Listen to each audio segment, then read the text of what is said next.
Austin Energy and other city utilities do regular pop-up events to reach out to their customers with helpful information.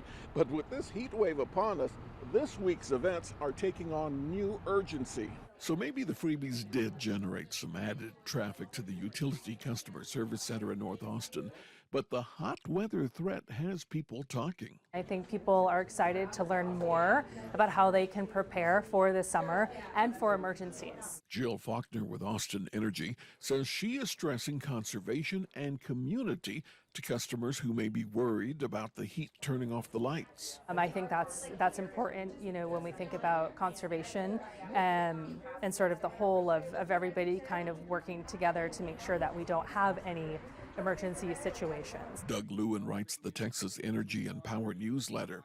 He expects the early summer heat to drive energy consumption upward as Texans turn to their AC for comfort. The peaks are pretty substantial, particularly for June. We're looking at about 82 point. The all-time record is 80, and now they're saying on Monday the 19th, the projection is 82.8. That is huge peak demand, but Lewin believes the grid is probably safe. Do you think that there's any threat that the lights could go out?